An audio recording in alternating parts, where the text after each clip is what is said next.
Hey guys, how are you? Today I'm very happy because I can give you the second season of this fanfic.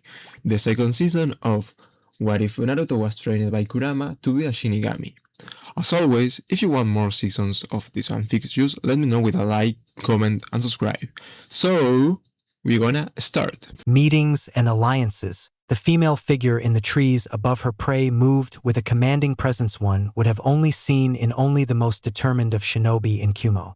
The vessel of the two-tailed Nibi-cat demon. Ni Yujito watched the two below her for several hours now with a sudden interest in the pair.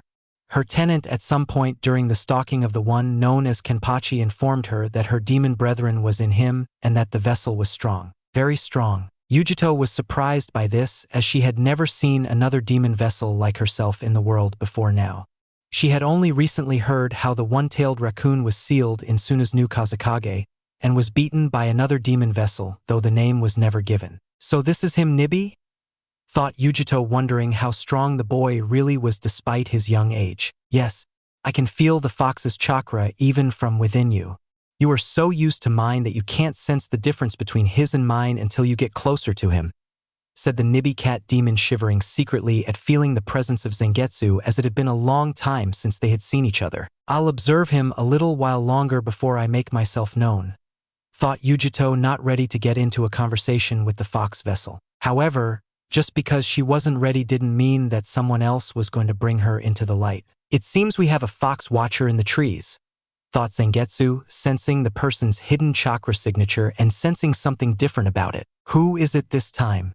Is it Akatsuki again?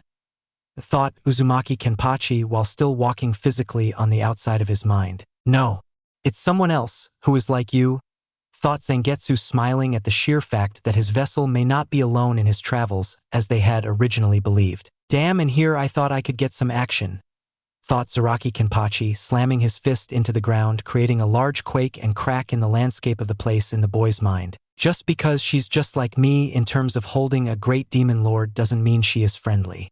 For all I know, she could be a ninja sent by another village to kill or capture me for research or weapons purposes. Kami didn't create copies of the old man and put them in positions as a kage, so I doubt that this one's kage was as kind as the third was, thought Uzumaki Kenpachi, keeping his wits about him. How do you want to handle this? Thought Zangetsu, knowing that first impressions are everything when meeting someone. Whoever this person thinks he or she is, they believe that I can't see them.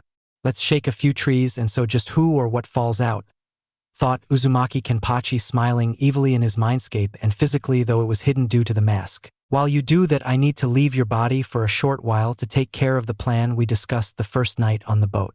It wasn't easy considering I'm still bound to your body via this seal, but I was able to save the dying boy from total death and secure him in a demonic realm meant for putting things were in limbo. I need to leave to check up on him to make sure he's not dead, thought Zangetsu before getting a mental nod from the boy before fading out of the mindscape. Great. Just great. Now I'm stuck here by myself, thought Zaraki Kenpachi angrily, as he got off the ground and started practicing with his sword on things that he manifested on his side, the boy's mind that all three of them shared. Sound Village at the moment. Again, you failed me, Kabuto. Why should I even keep you around anymore if all you do is keep failing me continuously? Said Orochimaru, who was now angrier than he had ever been before since his old teacher sealed both of his arms into the Shinigami during their final battle against each other. I can still feel the phantom pain from that moment even now, thought Orochimaru, as he clenched his fist to block it out and focus on an injured Kabuto, who had a hard time healing his injuries due to the nature of the attack that hurt him and killed the Sound ANBU team on the mission. I apologize for the failure 1,000 times over, Orochimaru-sama, but it was not my fault as the vessel's power far exceeded my own. The QB inside of him changed his appearance and made the boy stronger than anyone else around him. Even Itachi himself was cautious against him, said Kabuto, finding the injuries were harder to heal. Then he thought since the wounds were made by chakra, they would fight with his in terms of wanting to heal his wounds. Itachi was nervous around the boy, you say? If that is true, then Akatsuki will soon see me as a threat for interfering and try to kill me when they feel the time is right. On the other hand, they are not faring so well on gaining all the 9 beasts together like they wanted and are behind schedule, said Orochimaru, who was now deep in thought at the moment on how to approach this. What does that mean, Orochimaru-sama? Said Kabuto, wondering what his master was planning in that mind of his. Nothing you need to know about. All I can safely assume is that Sound Village is safe for now, along with myself for that matter. Fortunately, I know where the boy is headed due to my own spies in IWA I sent in several months ago, who were also part of the team sent to investigate where the QB vessel is, said Orochimaru, who was glad that he had sent that spy team into IWA when he did. Where is he now, Orochimaru-sama? Tell me and I will retrieve this time, I swear it, said Kabuto, only to be silenced by the glare the snake Sannin made to his right-hand man. No, I need of you here, Kabuto, despite your increasing failures.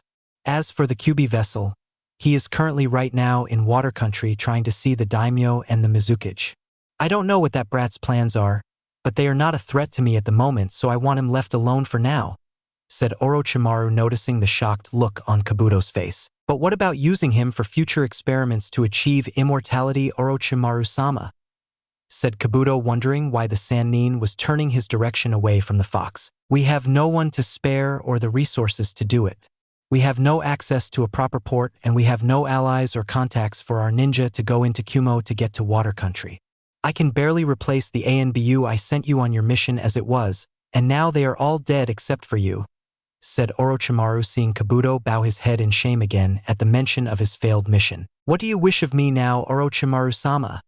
Said Kabuto, wondering what new assignment the man may have for him. Nothing for now at the moment, you fool, and certainly not in your condition with all of your wounds not healing properly. Get them fixed up before coming to see me tomorrow for recruiting new ninja into our ranks, said Orochimaru, now waving his right-hand man away from him, which the glasses-wearing boy graciously did. Water country with Uzumaki Kenpachi. Yujito cursed herself for being careless, not realizing that the boy before her could have possibly sensed her, even when she thought that he, or rather his tenant, couldn't.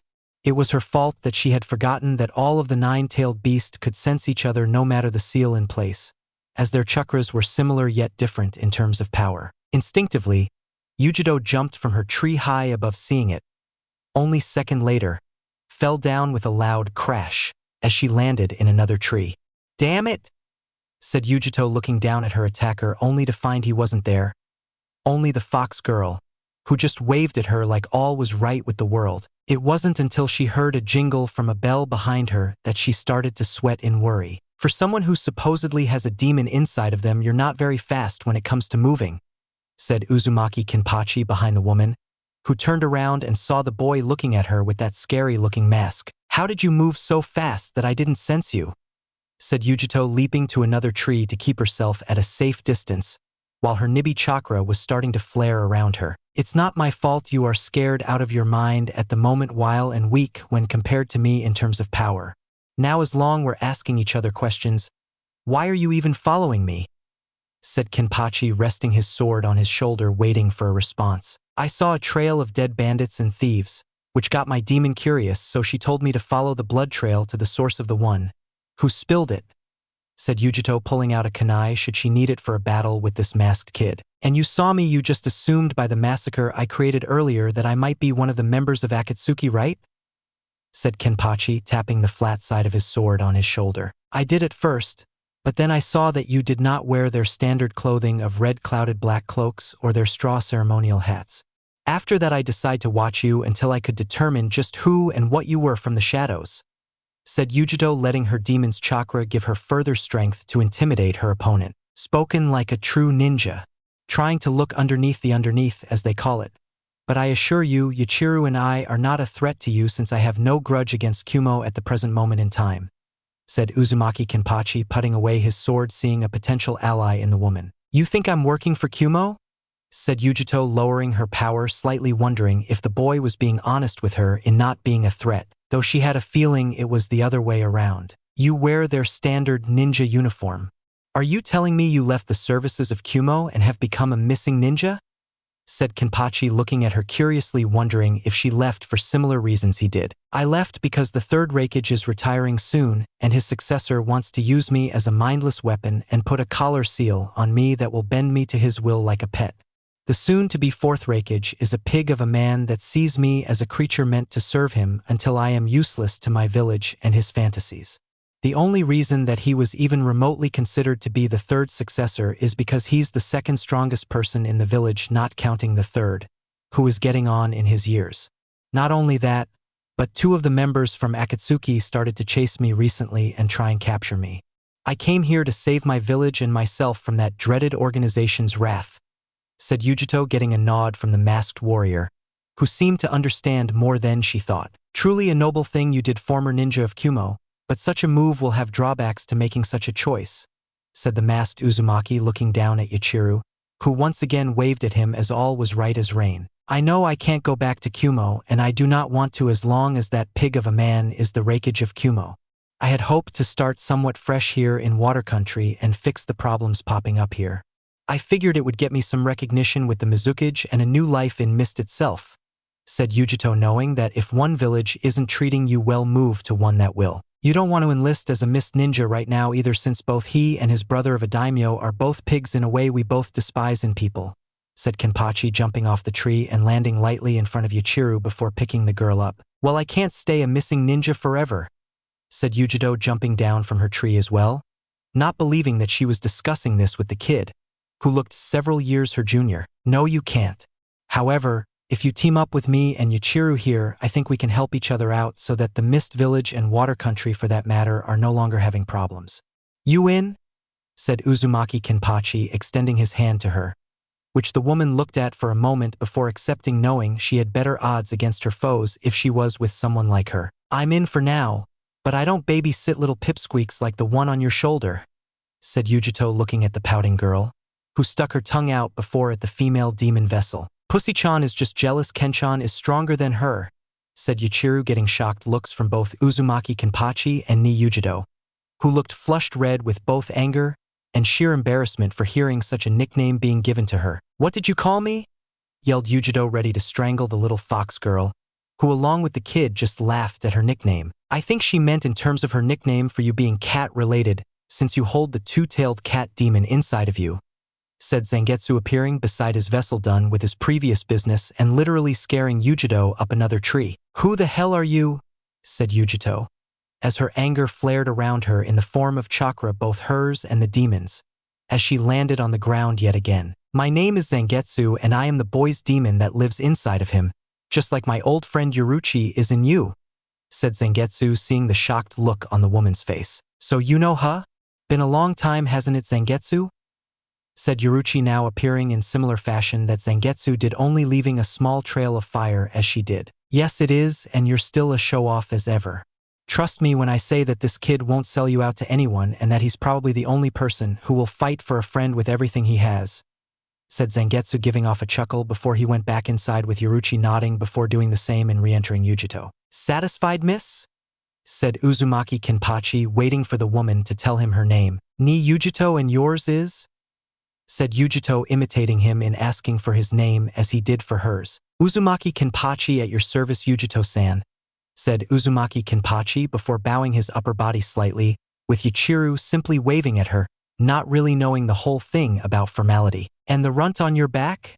said Yujito, having forgotten the fox girl's name. "My sweet and innocent adopted daughter, Uzumaki Kuzunaji Yachiru," said Kenpachi, who saw Yachiru smile at her cute smile that could melt almost any heart. "It's so nice to meet you, Pussy-chan," said Yachiru, making Kenpachi sweat drop, while Yujito face planted onto the ground at the nickname before getting up with her face now all red. "Stop calling me that," said Yujito, while Yachiru just laughed at the woman's discomfort at the nickname, not realizing it could have implied something else. "Ken-chan, Pussy-chan is yelling at me," said Yachiru, switching from happy mode to sad mode, making tears appear in her fox-like eyes, which made Ken-chan go into a very angry person mode. "It would be wise to not make Yachiru cry, for when she cries I get angry, and when I get angry I get the urge to kill whoever made her cry," said Kenpachi, letting out some chakra pressure that brought Yujito to a standstill. "There is so much pressure coming off his chakra, I can barely stand, much less breathe right now,"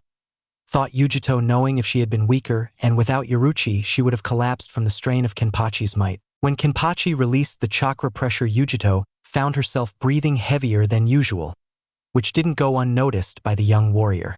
"We should get moving and head for Wattpad to see the daimyo, so we can get his permission to join Mist Village," said Kenpachi, seeing the woman's expression of curiosity in what he just said. "You want to join Hidden Mist? Why, you said it yourself, they are a bunch of pigs. Why not slaughter them both and be done with it?" said Yujito, not understanding the boy's unique, not to mention strange idea. I know, Yujito-san, but I won't risk having loyal followers of both those two hounding all of us should that happen. As much as I would like to hang those two by their intestinal tract, I have something better in mind for the two bastard brothers. It would be even more convincing if I had your help in the matter, Yujito-san, said Kenpachi, knowing that the word of a stranger and his nicknaming Fox of a little girl didn't have much credibility. What's in it for me? Said Yujito, knowing that if there was a payoff in the end, it had to be pretty freaking huge to get her to back him up. How does being the new Mizukage of Mist sound to you? Said Kenpachi, getting a very surprised look from Yujito, who looked like she was about to either faint from shock or faceplant because she thought the plan was stupid, excluding the reward for her, of course. You mean become the water shadow of Mist? Are you nuts? Said Yujito, hoping the kid had a plan or else she was jumping ship right now. No. I'm just saying if the plan works out, Mist will have a new Kage, who will get rid of the stupid civil war that's going on, said Kenpachi, explaining the situation to her and the plan to pit the two brothers together, thus allowing them to be taken out when they were at their weakest. So you think they are the ones that caused the whole thing? Said Yujito, wondering why the bloodline civil war started in the first place. From what information I gathered on the civil war from the history books in Konoha's library that I read a few years back, it all started not too long after those two reached the once respected titles they have now tainted. All we need to do is get enough information to prove it and expose it to the people of Water Country, and they will cease this fighting and be a united country once more, said Uzumaki Kenpachi, getting a nod from Yujito, knowing that such unity could help her if and when she became the new Mizukage. Just remember, Uzumaki-san, when this is over you will address me as the Mizukage, all right? Said Yujito, hoping this kid knew what he was doing. No problem, just remember, when I start my own village you will refer to me as the great and powerful Shikage, and we form an alliance with one another, said Kenpachi, smiling at the woman behind her mask that was nearly parallel to his mask. Go, Ken-chan, said Yuichiro, thrusting a tiny arm and fist into the air, while Yujito just sweat dropped at the girl's antics, wondering just how the fox child was going to develop in the future. It could be worse, I suppose, thought Yujito, leading them to Wataga to see the daimyo and to carry out their plan. Not too far away, Rin left the sanctuary of her average size yet still concealed home to look for some herbal plants to make medicine she might need for the people that came to visit her. When they couldn't afford to go to the capital of Water Country's expensive hospital that charged outrageous prices, Rin secretly set up shop in her own home, giving what help she could to the suffering that needed treatment. After the Kyuubi attacked Konoha and the Yondaime died, sealing the beast in a boy, she couldn't take the growing losses anymore. She didn't know if she would have hated the boy containing the fox, but she wasn't sure she would want to help him either. Now here she was living a life of self-exile, healing the sick and the suffering using what medical skills she acquired during her ninja training. She shamefully admitted to herself that it was fortunate that due to the chaos within Mist that her skills weren't rusting away like some shinobi do when they take such exile. As Rin picked some of the rare herbs she saw growing, she thought back to the days when it was her days on Old Team 7 and how they did all those crazy D-ranked missions that all genin hated. Poor Obito had to use his Sharingan just to prevent the daimyo's cat from mauling him when it was caught, thought Rin, thinking back to that one D-ranked mission after Obito got his bloodline limit active after the dangerous mission prior to that one. Look, Ken-chan, there is a tattoo-faced lady near that tree, said a girly voice, clearly that of an innocent child, which surprised Rin greatly since innocence was not something you would find in Water Country. Looking up more at the direction of the voice, Rin saw a well-built boy or man wearing a fox-like skull on his face with spiked hair with bells on the very tips of the tallest ones. He wore black with different lines of blood red along other parts of his clothing, and he reeked of blood from a fight several days old, judging by the way the wind picked up his smell, sending it in her direction. Who are you? Identify yourself, said Rin, wishing she wasn't in a simple housewife-looking kimono of navy blue and gray coloring with her weapons back at the house. The name is Uzumaki Kenpachi, former ninja of Konoha. The fox girl on my shoulder is my adopted daughter Uzumaki Yuichiro, and the woman with a kunai in hand behind you is Ni Yujito, formerly of Kumo. What is your name? Said Kenpachi, getting a shocked look from Rin, who never sensed the woman behind her. The name is Rin. Inazuka Rin, and former ninja of Konoha, said Rin, hoping it would give a reaction in which she could gauge these three people before her, though the one with the mask was possibly the scariest of them all. Inazuka? As in that flea-covered dog clan that thinks more about marking their territory than it does about its friends? Said Kenpachi, slightly irate at hearing the last name of the dog clan, whose one member he despised so much during the Chunin exams, trying to take his former dream away. Even Yachiru seemed to scowl slightly at the name, if her mood from her chakra was any indication, though considering she was part fox could have been a factor. You dislike my clan? Said Rin, feeling that she should show some loyalty to them, even though she knew they would probably not return it. As much as a cat hates taking a bubble bath, said Kenpachi, seeing Yujito hiss under her breath, not liking that one bit. You said your last name was Uzumaki, correct? I heard that last name some time back when the fourth was still alive, said Rin, eyeing the boy under her calculating eyes. If you are referring to my parentage, we should talk inside your home, as the woods have many ears that will receive lots of money for the knowledge of what I suspect you hold, said Kenpachi before nodding quickly to Yujito, who put away her kunai to show she was not a threat either. Follow me. I have a feeling after this I'm going to need a lot of sake, said Rin, who got a cheer from the Yachira girl that gave her the nickname Doggy-chan due to her markings for the Inuzuka clan. Though upset at first, when Rin found out what Yujito's nickname was, she realized the fox girl could have given a worse nickname. Rin's house minutes later. Despite being small on the outside, the place was big on the inside, and Kenpachi, Yujito, and Yachiru all agreed it was nice to be indoors for once after being outside for so long. Before I tell you anything about the Uzumaki name, could you remove your mask so I can see the face of the one who claims to be the son of that woman? Said Rin, knowing that even though Uzumaki was not a household name in Konoha or anywhere else, the person could be an imposter. Yujito herself was suspicious of what the boy looked like without the mask and silently wondered if he was scarred under it or quite handsome. Either way, I'm going to find out, thought Yujito, watching with some anticipation as the young boy looked at the girl on his shoulder before slowly removing his mask. Rin gasped at the face that was now before her, as she recognized just who exactly sired this boy into existence from the way he looked. Aside from the whisker marks on his face, the slit-like eyes, and the eye patch on his right eye, he would just like Sensei. Wait, whisker marks? Sensei or the woman never had such marks on their faces ever. So how come this yondaime look-alike clone does? Thought Rin, seeing Kenpachi hand over his mask to Yachiru, who held onto it until he needed it again. Yujito was finding it hard not to blush as she found the face of her newfound ally and fellow demon vessel to be downright handsome. If only he was a few years older or I was younger, thought Yujito, cursing her luck at being born sooner than the boy. I take it from the look on your face that you just confirmed your suspicions about who my parents were. Care to share this information with the rest of us? Said Kenpachi, as he looked into the wide eyes of Inuzuka Rin. Damn, I was hoping to tell the boy myself later on.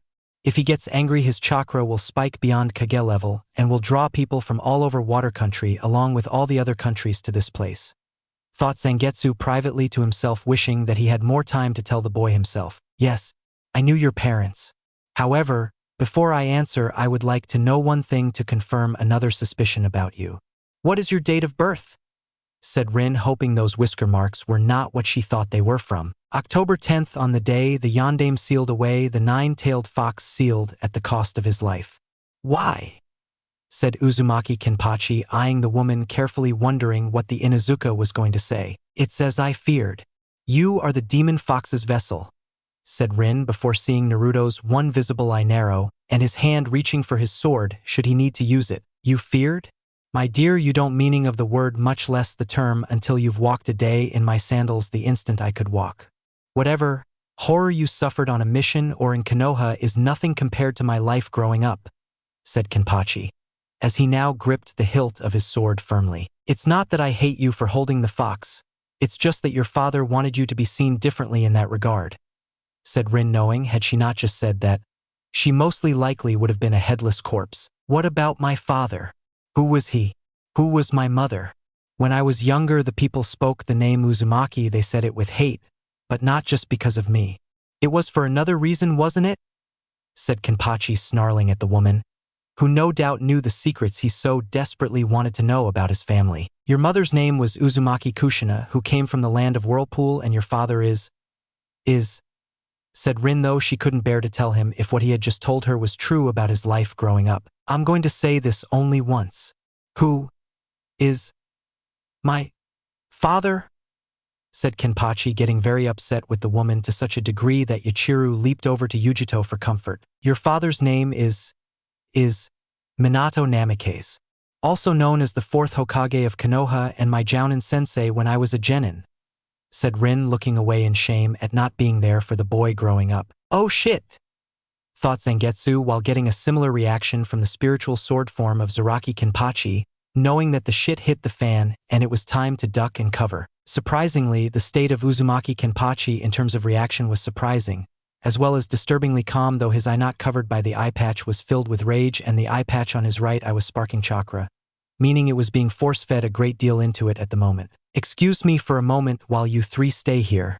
Don't move, said Kenpachi, looking back at the worried and scared trio before leaving them for the outside. As they were now wondering what the boy would do, though, they had a pretty good idea. Is it true?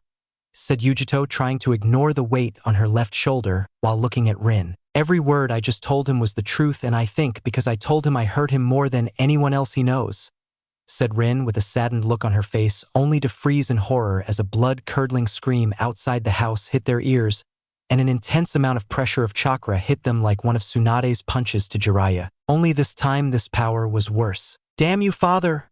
Yelled the Uzumaki Kenpachi outside. As the inside of the house started trembling at sheer force of his power, his eye patch blowing clear off, as it could not longer feast on the amount of chakra being fed into the tiny mouths of the patch itself. Rin, Yujito, and Yachiru dared not try to move as the floors cracked. The windows were destroyed, and the whole house itself was shaking like it was in an earthquake, shaking the building down to its very foundations. What's more was that the rage, the pain, and the betrayal that the Fox vessel felt was felt throughout the elemental countries, making all who felt from Iwa to Akatsuki tremble. In Suna at the moment, Gaara nearly collapsed from dehydration from sweating, and not just because of the desert heat, as he felt the echo of this monster that had now been unleashed. It is times like this that I am grateful to whatever deity showed me mercy and gave me a friend like you, thought Gaara while hearing his demon Shikaku slightly howling in his once tormented head, almost picturing running the psychotic creature running around in a circle. In Konoha at the moment, various reactions came from the people of this once great hidden village that sired the greatest Hokage of its time, and his son that would become its destroyer. Those that supported Naruto, though the minority was not so much minor anymore, as the younger generation of Konoha were no longer listening to their parents in that regard. It seemed that the hatred for the boy would die with the older generation and only a small few from the younger that still followed them. When the hidden village felt the intense rage from within the large and vast power of the chakra enhanced pressure, it frightened everyone, as they thought the Kyuubi had returned to kill them all. They went to the Hokage herself to try and reason with the demon, only to be kicked out and sent to Ibiki and Anko, who too great enjoyment of their work. That, and a significant pay increase, considering they were also affected by this animalistic force of nature that seemed to make even Kami himself tremble in fear. For Sasuke, he could tell even without his Sharingan just who that power belonged to, as he had felt that rage in his fight at the Valley of the End. Only now it was more intense, more hate-filled, and more powerful than Sasuke had ever felt in his life. Naruto, when the time comes, not even your demonic chakra will save you from me, and when you die, I'll not only take the title of Hokage from you, but the Hyuga girl that loves you too, thought Sasuke, thinking of various ways to make the Hyuga heiress submit to him like all were meant to before an Uchiha. Uchihas were invincible, and Sasuke have every intention of making everyone remember it. Back at Water Country, it took a moment for the rage of one Uzumaki Kenpachi to calm down, wondering why he was never told. Why his sensei was never told. Or if the backstabbing team even knew of such truth. Did the whole village secretly know and just say, screw his father, thinking they were invincible and wouldn't face punishment in the afterlife? Why didn't old man Hokage try to protect him more? Did he somewhere in his aging heart hate him too? Many of these types of questioning thoughts ran through Kenpachi's head like Lee in his runs around Konoha if he were on a sugar rush with his weights off. When this is over, my questions will be answered and a lot of heads are going to be removed from their bodies. I swear it, thought Uzumaki Kenpachi before forming a Rasengan and slamming it into a nearby tree, making the wooden creation of life explode into 1,000 pieces. That one tree was just a sign of the violence that would be created by Uzumaki Zaraki Kenpachi, that would be the future death shadow of the hidden Shinigami village. Walking back into the house, he saw that Rin and Yujito were on their knees, shaking from what appeared to be nearly being crushed to death by his overall assault. Yuchiru was still standing up, though she was breathing heavily for a moment, and though she seemed to be straining to stand, the young girl looked up at him. Concerned? Are you all right, Kenshan? Said Yuchiru, surprising her father even more, along with the two still struggling to stand up, wondering why the girl asked such a question. I'm feeling better, Yuchiru. Sorry Rin-san for that small outburst, said Kenpachi, though he didn't feel like he should apologize for anything. Small outburst? What happens when he is huge?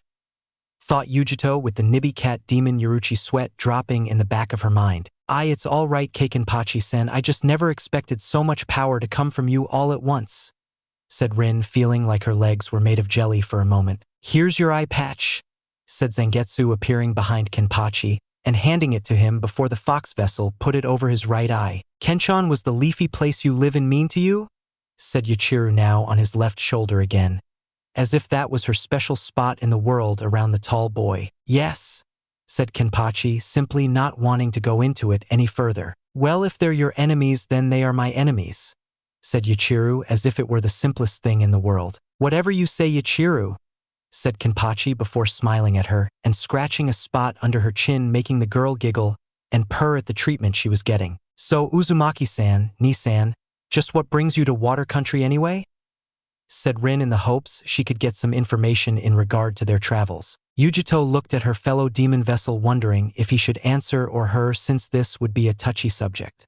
She heard Kenpachi give off a small grunt, and a smaller jingle-like sound from his bells was briefly heard. How they stayed on his head after his outside performance Yujito would never know. I'm tired from all that I've learned, and I need to wash up from all the people I've killed recently.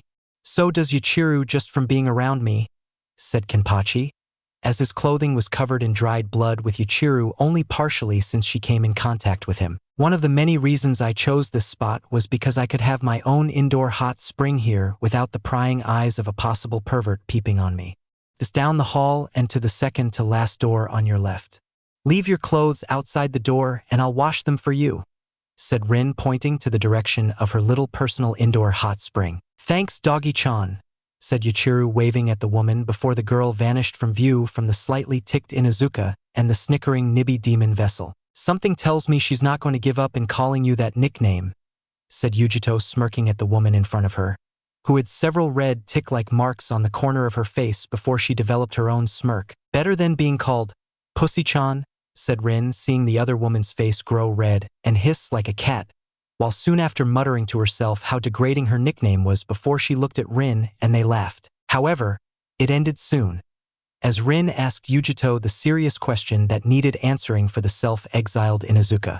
After Yujito explained to her what Kenpachi had told her and his plans to remove the Mizukage and the daimyo before he left to create his own ninja village, Rin understood just how horrible Konoha had gotten since her departure. Kakashi, you stupid fool.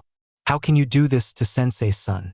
You knew that our sensei would rather rip off his own arm before sacrificing any other child in the village. If only you weren't so ego-driven by your own legend, you would have seen that the Yondaime never approved of your Chidori, because once unleashed it can kill almost anyone fatally. And for what? All because you couldn't make the Rasengan like he could, and wanted to make your own version of it only to make the Chidori instead.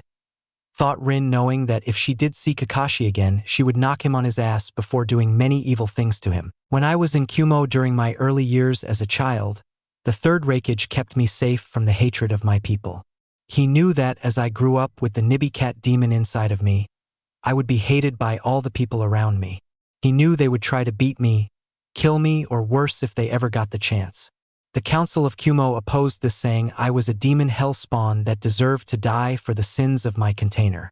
However, the Sandaime Raikage would hear known of it and hired only his most trusted of Anbu to watch over me when he wasn't teaching me. He is the father I always wanted, and though my leaving him along with Kumo will break his aging heart, I left him a letter telling him I could not work with his successor no matter the circumstances. Said Yujito, knowing that if she stayed when the third retired, her life would be the living hell she knew it would be. I want in on this, said Rin, abruptly turning completely to face the Nibi vessel, who was shocked by the boldness of the woman before her. What? Why? Said Yujito, looking at the Inuzuka like she grew a second head. For several reasons. 1. I want to help others, and despite what I'm doing now, it's not helping the rest of the populace in this country. 2nd, I have a score to settle with my old teammate back in Konoha for what he did to our sensei's son, and there would be no better revenge than helping Uzumaki Kenpachi fulfill his dreams," said Rin before her lips curved into an evil smile that made even Yoruchi shiver slightly, knowing that this woman was going to keep her word in this. "I'll tell Kenpachi when he finishes cleaning up with Yuichiro in the hot spring. But for now I need to ask you something," said Yujito, getting a puzzled look from Rin. "What's the question?" said Rin, wondering what the woman could possibly ask her now. "Do you have any sake?" said Yujito, making Rin's face drop hard into the floor. "Follow me," said Rin, getting off the ground, heading towards the kitchen area, hoping none of her dishes, glasses, or even the sake itself was damaged. When Kenpachi and Yuichiro came out of the hot spring an hour later, each wearing a long brownish-crimson robe, courtesy of Zangetsu, they saw their clothing was drying and clean-looking thanks to Rin. "Thanks, Rin-san, I'll make it up to you when I get the chance," said Kenpachi, while the little fox girl Yuichiro was inspecting her clothing before nodding her head at a job well done. "Thank you, doggy-chan. Why, made all the blood go away," said Yuichiro, smiling a smile that would have made the sun jealous at such a thing. "Thanks you, Kenpachi and Yuichiro. It is the least I could do after what has recently just happened and what I told you earlier about your heritage," said Rin, looking at the blonde, now naturally spiked-haired boy known as Uzumaki Kenpachi and wondering how a 12 to 13-year-old boy could grow so tall. "I told her what we have planned and she wants in on the whole thing. Do you agree?" said Yujito, knowing this couldn't work without all parties agreeing on the same thing. "Sure. The more the better, I always say. In fact, I was actually hoping that we would get another member in during our walk, as we'll need someone to become the new ruler of Water Country. You up for the task?" said Kenpachi, looking directly at Rin, who was shocked by this since the Inuzuka never saw herself as ruling material, as it was called. That's what her much older aunt Inuzuka Tsum said anyway, though she never did like. Her aunt always hated Namike-sensei ever since he humiliated her in that little ramen eating contest where Tsum bet she could taste all there was in ramen better than future the Hokage of Konoha.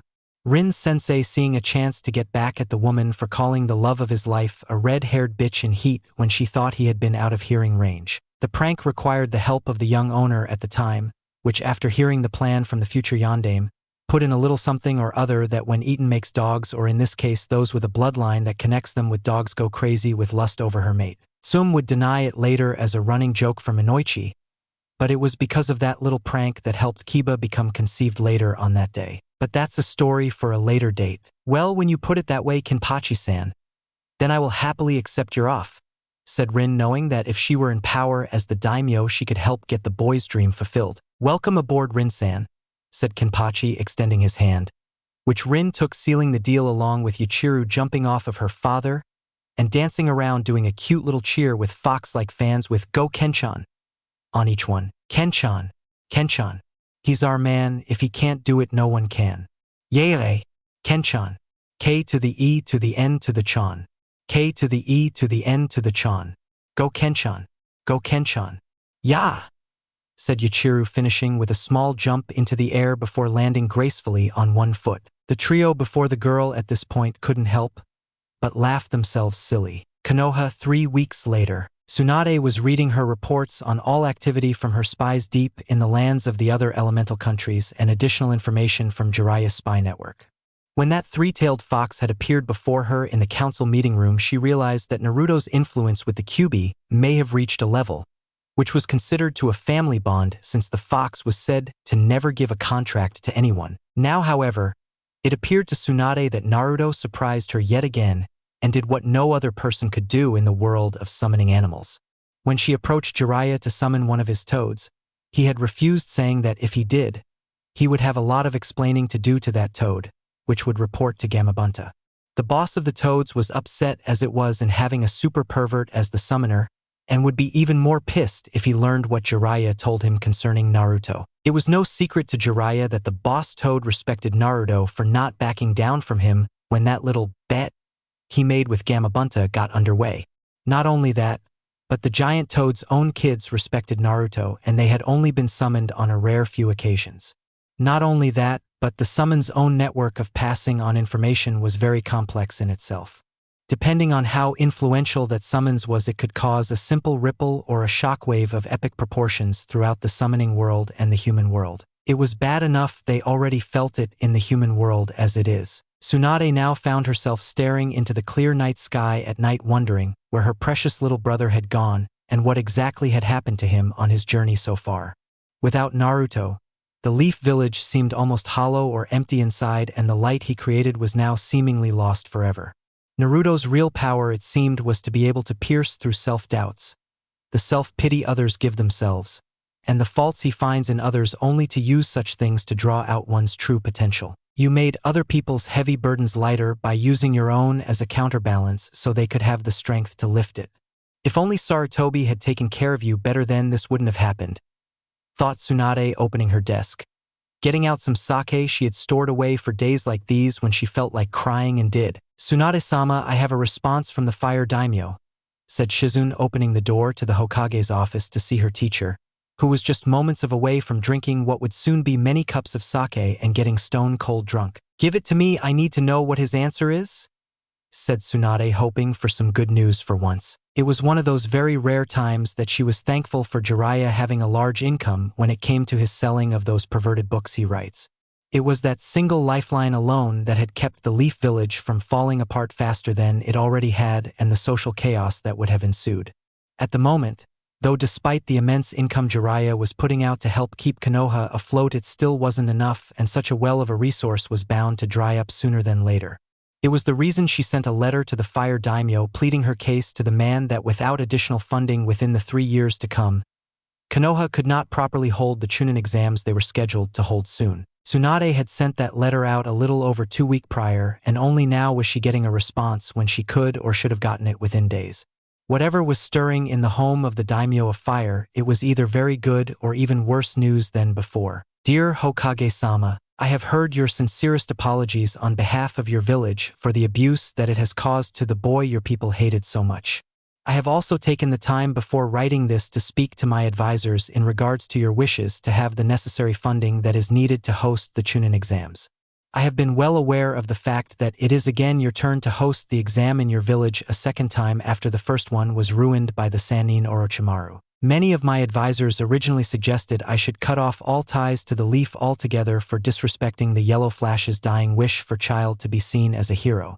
However, I was a dear friend of the late and wise third Hokage, who from what I understand had always been kind to the boy when your people were not. The very fact that I still give the necessary funds needed to stay alive, if just barely and mercifully, is a fact that should not leave your mind. Still, due to the growing chaos from the other countries around my own, I have no choice but to consider this matter and get back to you at a later date. As of now, the answer is neither yes nor is it a no, but rather I am currently contemplating the matter in regards to your village still being of use to me. I will send you some missions if just to give you a chance to stay afloat. However, I intend for them to be nothing higher than that of C-ranked missions, since anything else I give you would be too generous for your own good. Until I hear or see otherwise that Konoha has regained the will of fire that the third Hokage preached on about when I was younger, I will not increase Konoha's funding anytime soon until deemed necessary to help with the Chunin exams. However, I am not about to see those who secretly supported the boy go punished for my actions, so I will state this to you now. If any other hidden village, whether they are new or old, appears and agrees that you should be given more funding, then I will increase the amount by 30%.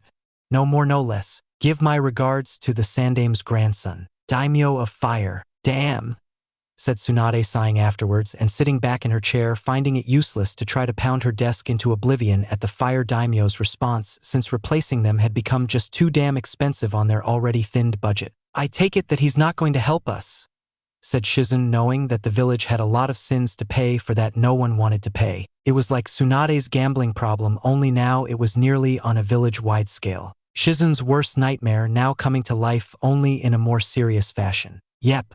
Who would have thought Naruto would have made such an important impact on those around him like this? Not only that, but from Jiraiya's spy network was able to produce is that Naruto is now in water country of all places, and my little brother now goes under the name of Kenpachi, said Tsunade, making her and Shizune shudder at the sound of that name, as it sounded like someone who would enjoy killing just for the fun of it. Isn't there anything else you can do, Tsunade-sama, to compel or convince the Lord of Fire to give Konoha the necessary funding? said Shizen, wondering if her teacher and one person left of her family in the village that could try to keep it afloat. Not unless you know any hidden village that will back us up in our time of need and support our efforts to get more money to fund Konoha, said Tsunade, wishing she could make that miserable man of a former sensei Hitaki Kakashi pay, but couldn't due to his special status as a member on the council. If we were to get Naruto to come back, I'm sure we could show him not everyone hates him like he thinks they do, said Shizen, knowing that despite all that had happened, she wanted to show the boy that there were people who still cared. I would have better luck at the casinos than trying my hand in that attempt, said a tired-sounding Tsunade, wishing to herself that her luck was better so she could try and find him. Demonic realm of limbo. The figure felt as if he were weightless in an ocean as he looked up into the clouds in the sky, wondering where he was for the 15th time that day, night, or whatever time it was in this place. 1 minute he was fighting that strange drunken fist taijutsu fighter named Rock Lee, and then that sand kid named Sabaku Nogara later on. Then, before he was about to claim victory, his body gave out after using the last of his chakra to use his most deadliest of attacks. When he died, he felt his soul leave his body, though only partially, as part of him wanted to stay, wondering if his lord and master, the snake Sannin Orochimaru, was able to retrieve that Uchiha kid. It was why, despite him dying, the albino sound for member truly refused to be dead just yet, wanting to return to his master and serve him if just one more time. It wasn't until a few days later that he showed up and took him from the world. He knew, telling him that death could not touch him yet, for his power was still needed. And now here he was, the former member of the Sound Four, in a place that was neither heaven nor hell, though it looked closer to the latter. You're awake again, I see, said Zangetsu, appearing before the albino-looking boy only a few years older than the one who was his vessel. Why am I here? You never told me when I asked you originally, said the boy, looking up at the crimson-robed figure, who just looked down on upon the hovering warrior. You are here because my vessel, that is Uzumaki Kenpachi, wants you to live and fight for him like you did for Orochimaru. He saw how loyal you were to the snake Sannin, even though you were not corrupted like the others were, with the curse seal on your chest, which I also removed before taking you here, said Zangetsu, seeing the boy before him open his eyes wide at such information. I can't betray my master.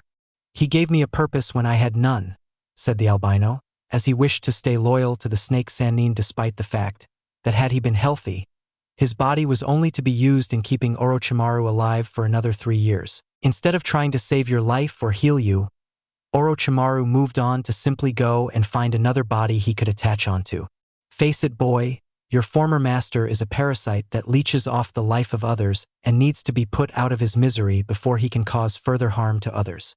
The only reason he kept you around was because you could still fight until you died from your lung condition, which I might add I removed from your lungs, said Zangetsu, lifting a finger and rotating the white-haired boy up until standing upright in front of the fox demon. You healed my lungs? I was told by Orochimaru-sama that Kabuto could not do such a thing with his medical expertise, said the shocked albino, who saw Zangetsu shake his head at the naive former sound ninja. By humans' hands, yes, but as you can see, I am not human, said Zangetsu, knowing there were arts of healing known only to demons to such diseases of the lungs. Nothing is for free, and with saving my life comes a price. What is the price of my newly restored life that I must pay? Said the boy, knowing that whatever it was, he would have to do it. I have spent some time looking into your memories while you slept, and I have seen your devotion to Orochimaru and how your loyalty to him was on a fanatical level. You would happily end your life if need be to let him live a second time if ordered to by him. That is the kind of loyalty that I want from you, boy. That is the type of loyalty I want you to give my vessel and your new master when he commands to follow his orders no matter what they may be, said Zangetsu, knowing that if this former warrior of the snake agreed to serve Kenpachi, it would make him a servant of the fox. A fanatically loyal servant at that. Very well. Orochimaru may have given me a purpose in life when I was pressed for time, but you and your vessel have given me a new chance at life. A chance to possibly rebuild my clan from the very ashes of its near ruin from all the fighting they did in Mist. So from this day forward until the day I die, I hereby pledge my undying loyalty to you and Uzumaki Kenpachi, said the albino, earning a satisfied nod from Zangetsu. Good. I am the Fox Demon Lord Zangetsu, and when you are healed properly you are going to go back with me to Mist, said Zangetsu, seeing the boy look at him with fear due to the past history he had with that village. May I ask why, Zangetsu-sama? said Kimimaro, wondering why one of his new masters would send him back to such a hellish place. It's quite simple. We are going back to Mist to fix the problems there before we leave with my vessel and make our own hidden village. One that will rain down his fire and vengeance upon all those who have wronged my vessel and have made him suffer, said Zangetsu, telling the boy everything he needed to know about Kenpachi's life and the betrayal by Hitaki Kakashi. Good. Now tell me your name, said Zangetsu, wanting that to be the first order given to the boy before him. My name is Kagaya Kimimaro Zangetsu-sama, and my new life is yours to command, as you see fit, said Kimimaro, bowing his head, though with some slight difficulty. Good answer. I expect nothing less than good things from your revival, Kimimaro. Now sleep and rest you, as you still have some healing to do before we can head to Mist, said Zangetsu, waving his hand over the albino's face, making the sad boy fall asleep. After Kenpachi takes care of Water Country, you're next to go Orochimaru, and what better way to kill you than by the hands of your most loyal now former bodyguard to end your miserable existence, thought Zangetsu, smirking, knowing he was going to enjoy seeing the Sannin die. Fall of the Snake Sannin Part 1. The village hidden in the mist was considered one of the most bloodlust-desiring of all the 5 great shinobi nations. Its own academy was designed to pit students against each other to fight to the death in order to pass the graduation exam at the very end.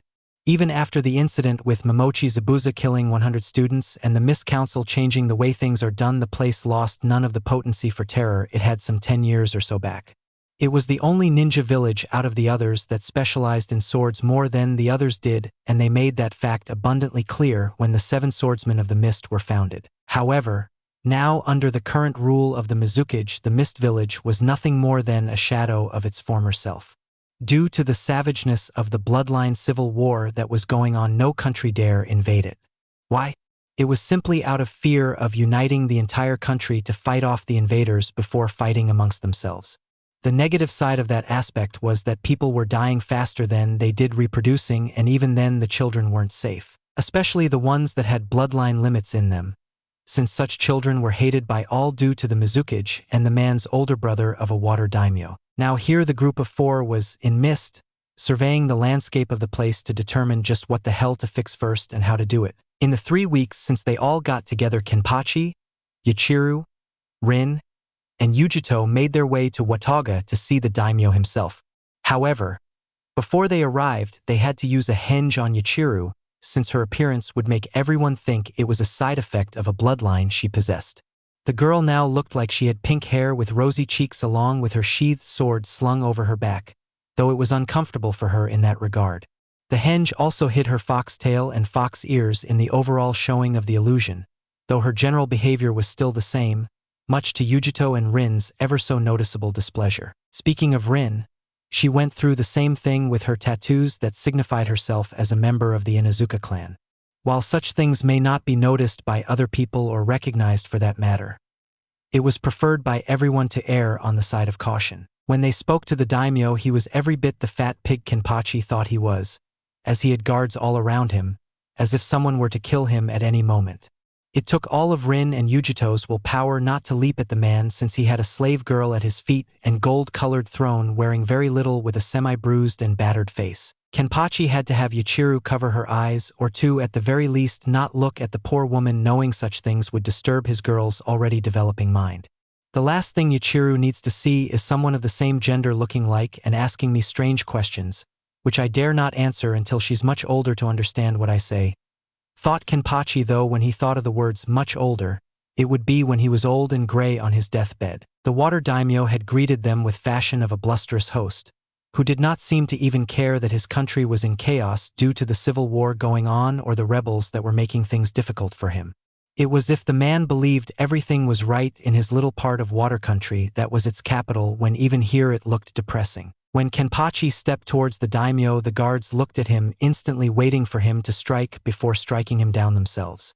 When the fox skull-covered boy told the man what he was doing and his lie about the Mizukage trying to overthrow him, the man became deadly serious. Inwardly, Kenpachi had smirked at the man, knowing that when people are serious you have their undivided attention. Naturally, the fool of a daimyo known as Gendo thought Kenpachi was trying to drive a large wedge between the two brothers, as Kenpachi knew he would. Brothers don't jump to believing people's words without some show of proof or something remotely close to it that makes you think twice about a person. So of course Kenpachi had told Gendo that his brat, named Octavos, wanted more money in his village and clearly wasn't getting enough of it from fighting the rebels that were raiding the daimyo's supply lines. The very fact that none of the rebels were ever brought to Gendo alive or that their bodies had never been reportedly examined for any sign of who they work for was suspicious in itself.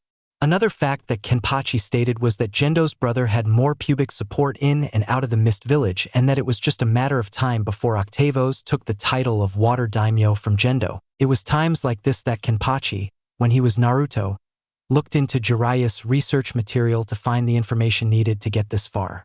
The man was so busy being the self-proclaimed super pervert that he never realized that the blonde-haired boy had deciphered the book's code to read the information given to him by his spy network. It gave the Fox vessel all the information he needed when he was practicing his Rasengan with the clones.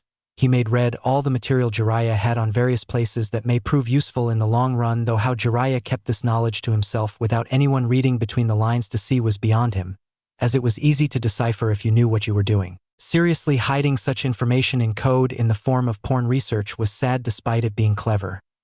If only slightly. After explaining all his reasons, Gendo couldn't help but feel Kenpachi had made a valid point despite the very thought of Octavos betraying him unthinkable, though the idea not being impossible. After much thought on the subject, Gendo decided that he would have Kenpachi and his little group enter Mist Village as his spy to make sure he could keep an eye on his slightly younger brother in case what Kenpachi said was true. Now, after many days of travel, mostly because Yuichiro led them in one direction only to find out they should have gone another, much to the annoyance of Kenpachi, Rin, and Yujito, they had arrived in Mist. The disguised fox girl may be cute, but even that had its limits. Now that the group of 4 were finally in the hidden Mist Village and just after recently speaking to the Mizukage known as Octavos, who upon hearing their request to become Mist Ninja agreed to enlist them and give their rank after a test by some of his jounin in 3 days. The sight of Kisame's head on his desk was more than enough incentive to let them join the village. So now that we're here, what do you want to do? Said Yujito looking at Kenpachi, while Yuichiro looked around trying to see everything in front of her and wanting to go into the many different shops it possessed. We need to find a suitable place where all 4 of us can live under one roof before we look around ourselves and see what this place has to offer. I myself need to find some weights to further increase my strength. Then, at a later date, I need to find a decent if not already good instructor in taijutsu, ninjutsu, and genjutsu, said Kenpachi, knowing he would need to visit the Mist Library after this in regards to the ninjutsu and genjutsu. I can teach you some things later since I've been in Mist and what jutsus I learned in Konoha before I left, said Rin, knowing that Sandaime, Kakashi, and Minato-sensei, she knew a great deal of jutsus from her time trying to prove herself. Thanks, Rin. What are you going to do, Yujito? Said Kenpachi, looking at the woman, who seemed to be deep in thought. I don't know. I think I'll probably decide once we find the house first, and if anyone asks, we're distant cousin. I don't want anyone in Mist thinking I'm attracted to young boys that are half my age, said Yujito, knowing that if and when word got out about Kenpachi staying with 2 beautiful women and 1 girl, it would raise eyebrows and rumors she didn't want. Kenchan is too good for Pussy-chan anyway, said Yuichiro, who got a red-faced death glare from Yujito upon hearing the nickname. Will you stop calling me that? Yelled Yujito, wanting to pound the girl in the head, but found that to do that she would have to go through Kenpachi, and she knew better than to fight the vessel of the 9-tailed fox. Why Pussy-chan? I like calling you Pussy-chan. Pussy-chan. Pussy-chan. Pussy-chan, said Yuichiro, jumping off Kenpachi and dancing around, continuing her calling of Yujito, Pussy-chan, over and over again. After an additional 5th or 6th Pussy-chan from the ones Yuichiro had already called Yujito, the Nibi vessel had become an unimaginable shade of red from embarrassment at the nickname, while Rin was trying, yet failing, to hide her laughter at the female demon vessel's embarrassment. Rin also imagined the demon Yoruchi was feeling the same amount of embarrassment as her vessel, if not more, considering the demon's type of species. Why, you little? Said Yujito, having enough of Yuichiro's antics, and proceeded in the chasing after the little girl in a circle around Kenpachi, while the said girl was laughing at the woman, thinking it was some sort of game. For a little half-demon fox girl, she could run pretty fast. Though after so long you begin to wonder if the girl was being naive in not understanding the meaning behind the nickname she gave for Yujito, or if she actually did understand the meaning of the word and was messing with the Nibi vessel. Kenpachi sighed silently, though his facial expression showed, had it made noise, it would have been a heavy one. Sometimes he found it was hard to tell just who the child was and who the mature adult of this little group of misfits was. After about the 10th dusty circle made by the female duo, Kenpachi quickly scooped up his ever-so-little Yachiru and swung her over onto his left shoulder like she was a feather. The fox girl let out a small girly squeal of delight at being in the air momentarily before landing gracefully on her father's left shoulder that was her special spot for her. Meanwhile, Yujito was now fuming at the fox vessel for taking away her prey like that, and just when she had gotten so close to nabbing the little nicknaming nightmare that was Yachiru too. Hey, I wanted to pound the brat for what she said. Don't shield her from me when I'm so close to letting her take my righteous beating like she should, said Yujito, wanting to pound the fox child into the next millennia, only for Kenpachi to silence her wanting for retribution with a deadly scowl, recalling the last time someone wanted to give him a righteous beating on his 7th birthday. Maybe it was the fact that he himself had experienced a righteous beating at the hands of the villagers and ninja in the early years of his life. Maybe it was because Kenpachi just didn't know the extent of how Yachiru came to be alone when he met her. Maybe it was fatherly instincts kicking in again from wanting to raise Yachiru. Kenpachi didn't know if it was one or all three of these things. However, what Kenpachi did know for a fact was that come hell or high water no one was going to hurt his little Yachiru with those ever so harmful righteous beating. Whether it was just for fun, the attacker was seriously, or if it was a deadly enemy. So much as put a hand on her that will cause her pain, and that limb will be removed in the most painful way possible, said Kenpachi, freezing the woman and Rin, who was just raised her hands while watching the whole thing, not wanting any trouble from the boy. If it weren't for the stupid little fact that he's scowling and has the 9-tailed fox in him, I would have laughed at him or not taken him seriously, thought Yujito, who thought to stop her ranting at the moment. Calm down all of you or else we will never get anything done, said Rin, trying to end this little territorial pissing contest as it was pointless to have. Doggy-chan is right.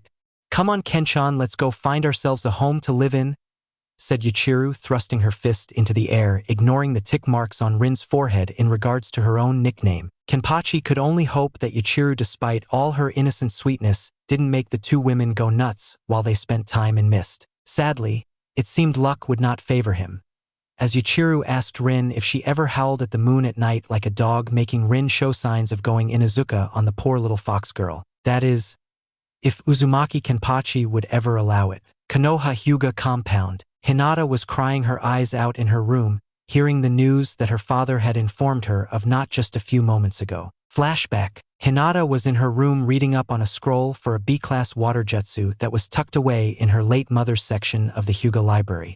Apparently, Hinata was more like her mother than anyone thought, as she had just learned her elemental infinity that she worked best with was water.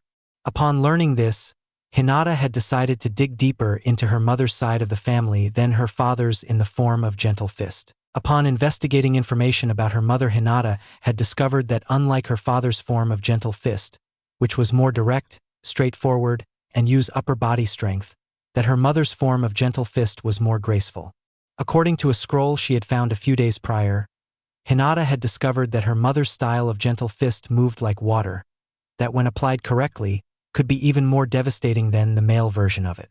The form required the user of the stance to move around using chakra control at the feet with key and deadly precision to outmaneuver the opponent and take the person down with little upper body strength. Hinata could now partially understand why the elders frowned upon her when they saw she couldn't perform the way her father did, as they knew she was like her mother in that regard. It did make more sense as she studied the information in front of her left by her late mother, as the Hyuga elders were mostly male with the two females seated among them brainwashed into the traditionalist fashion of a Hyuga.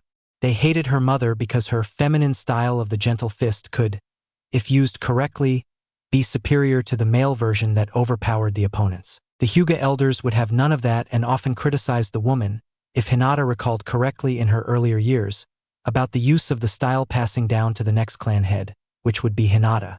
It would not have surprised Hinata that if her father had remarried, if allowed to of course, and had sired a third child that was male, the child would have become the new heir of the clan and not Hinata, who would most likely been sent to the branch family and been married off to another member of the clan. In short, when it came to the Hyuga clan, the male was always right and the female was wrong unless she agreed with the male of the clan. Old world prejudicial sexism at its finest. A knock at the door had pushed her mind back into the world of the present, and her now more loving father entered the room, his face a look of sorrow upon it. It was a look that Hinata had not seen since her mother died, and she knew that whatever new it was had come directly from the Hyuga elders. They had done something behind the clan head's back. "Hinata, I need to speak with you about something of great importance," said Hayashi to Hinata, though it was clear he was tired at the moment from his arguing with the elders over what they had just recently done. "What is it, father?" said Hinata, trying to force herself not to stutter in front of the man to show she was strong like he wanted her to be. "Hinata, I have some terrible news concerning your relationship to this household," said Hayashi, his eyes clearly saddened by what he was about to tell her. What news?"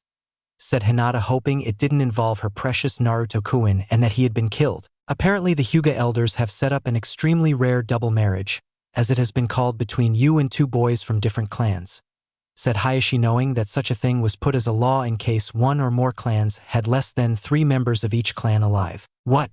Who are the two b-boys?" said Hinata, hoping they weren't who she thought they were, as her heart was set on only Uzumaki Naruto. Correction, Uzumaki Kenpachi, thought Hinata, remembering that would be the name he went by from now on, though her father didn't know. "Yet, the elders arranged you to be married to Uchiha Sasuke and your teammate Inuzuka Kiba," said Hayashi, wishing he could just trap the elders in a giant room with the Kyuubi itself. What?" said Hinata in disbelief, as she was completely stunned by this news, as she wanted to be with her one true love. "I'm sorry, my daughter, for I have failed you yet again as a father." With Hatake Kakashi now acting as the surrogate clan head for the Uchiha clan until Uchiha Sasuke becomes a chunin in the next exams, he was able to arrange a marriage between both you and his charge. Shortly after that happened, the current head of the Inuzuka clan, that is Kiba's mother Tsum, also spoke to the Hyuga elders about marrying Kiba off to you. They found an old law that would allow both boys to be married to you while intertwining laws from all 3 clans into one, said a now defeated sounding Hayashi, who felt his heart ache again, seeing tears fall down her face. "Father, I don't want to marry either boy. I want to marry Naruto-kun," said Hinata, as she felt her dreams were being destroyed without a chance of them being fulfilled. "Unfortunately, Hinata, my hands are tied by Hyuga clan laws, as the council's decision, if the majority agrees, is final. I tried to help you, my sweet daughter, I truly did, but like I have with your mother, I failed you as well, and for that I am sorry more than you could ever know," said Hayashi, embracing his daughter as she cried into his body, holding him for as long as she could. Please don't let them do this to me, father," said Hinata, her voice muffled in his Hyuga robes, as he held her, rocking back and forth to try and soothe the oldest of his children in his arms. "I cannot, my innocent Haim.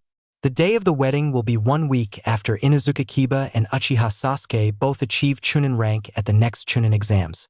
Such a thing will be certain due to the support they will have with the other council members," said Hayashi, removing his embrace from his daughter before kissing her forehead and leaving the now depressing room, but not before he returned one final sorry to her and shut the door, hearing his daughter cries as he walked away, a defeat man. End flashback. It wasn't fair to Hinata that her life would be torn asunder by what the clan elders or the other clan heads, her father excluded, wanted with her.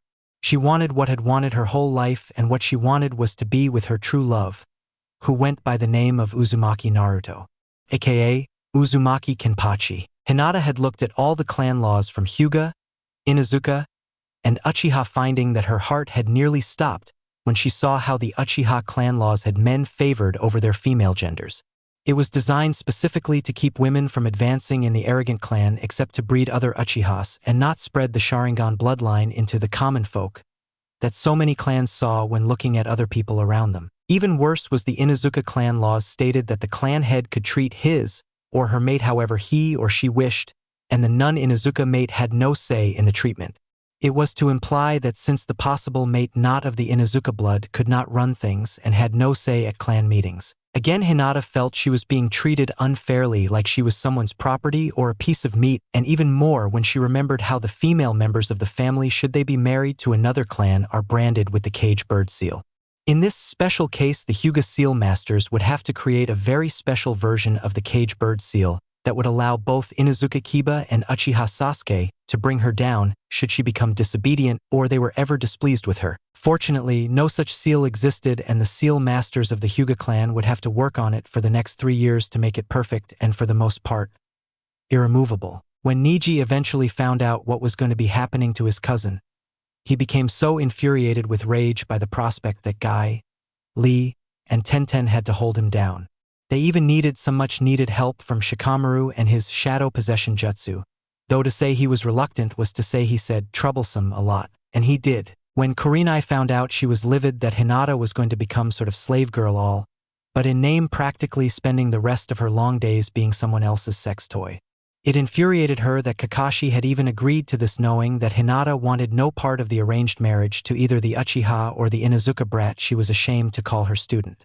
What upset Kurenai more was the fact that the poor girl was now totally and officially powerless to do anything to stop such a thing. Granted, there was the option of becoming a missing ninja, but now with the war with the Sound Village and all that had happened everywhere else in the world, Hinata was in all actuality safer, ironically, in Konoha than she was outside of it. Still, when everyone who cared for Hinata that knew her well learned about this, they all came to one single conclusion that scared them all to no end. That is, if one Uzumaki Naruto found out about this, then all hell would quite literally break loose, and the definition of that hell being locked away in Naruto's own stomach that had been on the kid since he was born. Those who understood this barely got an ounce of sleep that night, if any at all, while they waited for the exact moment that they would all feel chakra pressure from the boy. They knew then when it came out it would be like anything they ever felt before, and what was even more terrifying was that whoever was closest to him would be the unluckiest poor bastard there ever was. Tsunade and her poor luck of gambling luck aside, of course. Back in mist hours later, the time trying to find a house was eventful to say the least, as Yachiru somehow became the unofficial guide in finding a house they could use. Unfortunately, the still in disguise, but still energetic fox girl had never been to Mist before and got them lost continuously in their quest for a home. Fortunately, fate, however it may be cruel, smiled on the group and found a large enough home to live in, which was amazingly cheap due to the Civil War and people dying all the time. Upon investigating the place further, they found out this was once the former home of several members of the Seven Swordsmen of the Mist when they had roomed together to help create teamwork. It seemed appropriate, really, considering 2 of the 7 swords were now back home in Mist, though now they were under the command of different masters. Well, now that we have this place all paid for, let's take care of some other things we set out to do, said Kenpachi while Yachiru was bouncing on her new bed, saying, "This bed is mine," and Kenchan's over and over again before landing on her back, giggling madly at the feel of the bed. "I'm going to help at the hospital and gather as much information as I can on people that live here in Mist. It will be a great way to see who supports the Mizukage and who wants to chop his head off," said Rin, saying the last part in a more quiet voice, as there could be some shinobi listening on their conversation outside. "As for me, I'm going to look around and get a layout of the village," said Yujito while making a mental note to head to the various food stores to get different items for them all to eat. "That's a good idea, Yujito-san. I have to get weights for me and Yachiru since I can't have her become a pushover when we get into a fight," said Kenpachi, recalling how fast Lee was with his weights, and then even more without them. "Don't you think she's a little young to have weights on? She can barely walk as it is," said Rin, knowing that despite the girl being a half-demon fox, the girl was still a child by normal standards. "There is truth in what you say, but at least now as I train her she will become stronger than she would be without them. As she grows, and I want my precious daughter to be one of the meanest, toughest half-demons around," said Kenpachi, not wanting a weakling for a daughter, even if it term was only in name and not by blood. It was the principle of the matter. "You mean it, Kenchan?" said Yachiru, looking at the bell-wearing boy with hopes and dreams filling her eyes. "Absolutely," said Kenpachi before he was tackled by Yachiru, who had more impact than usual in her tackles due to the increase of force given by the springy bed. "Thank you, Kenchan. I'll be the biggest badass ever," said Yachiru, who used her already incredible strength and squeezed Kenpachi's neck hard, nearly choking the older boy that was her father. "The first thing he should teach her is manners," thought Rin, and Yujito slightly appalled that the girl would know such foul language. Moments later, Zangetsu appeared through a portal along with a now newly restored yet still albino-looking Kimimaro, who looked at everyone in front of him and gave them a curtsy bow. "Who are you?" said Yujito, looking at the albino. who was wearing black NBU pants and a vest over his white-skinned body, with his white hair wrapped in a ponytail. I am Kagaya Kimimaro, and I am the loyal servant of Uzumaki Kenpachi-sama, who I have sworn to serve until I am no longer useful or dead, said Kimimaro, walking up to the said master and kneeled before the taller yet younger man. Rise, Kimimaro-san, for I do not wish for one such as you to kneel before me, as you are now my comrade in arms, and the only thing I ask of you is to follow all the orders that I give, said Kenpachi, knowing that the albino man would dress up as a girl if ever such an unmanly order was given. Kimimaro paused for a second, realizing what the man said, and rose faster than he did to pause and looked at Kenpachi with eyes showing unflinching loyalty. The same type of loyalty Kenpachi noticed the man had given to Orochimaru before his supposed death, after fighting Gaara and Lee. Zangetsu's death clone jutsu was performed as a precaution to make people think the pale white-skinned man was dead, before he was taken to the demonic limbo. The jutsu was designed specifically to fool any and all people, whether sound or mist, so they would not try to search for the body if they had suspected Kimimaro had indeed survived the well-fought battle. It would, in truth, give the nine-tailed fox more than enough time to fix the young man up and make him into the ninja the albino was always meant to be. The 4 other bodies he found and took away, however, considering the damage done to them, would be much more difficult to heal, as their death happened as a result of harsh physical punishment, not chakra depletion or a thought to be non-curable lung disease. Even at this moment, the said figures were still sleeping in an unconscious state, with each of them healing in separate parts of demonic realm of limbo to prevent them from having conversations.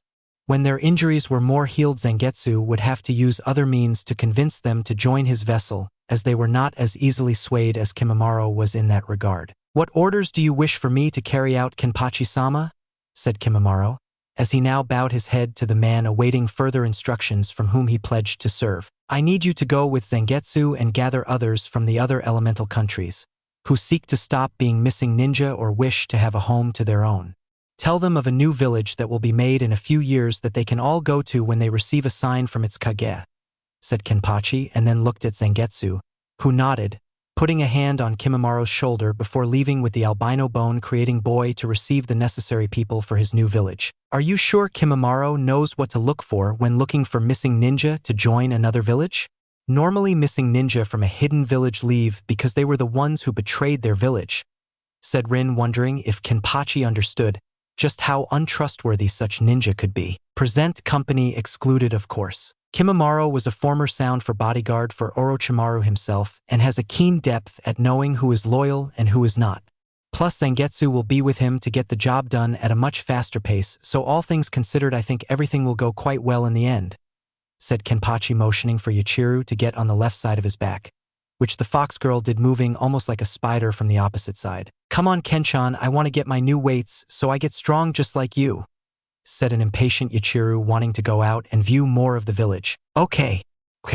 We get our weights first, and then after that I might get you a snack or something to eat for good behavior, said Kenpachi, knowing that all foxes, demon or otherwise, liked sweets. Candy,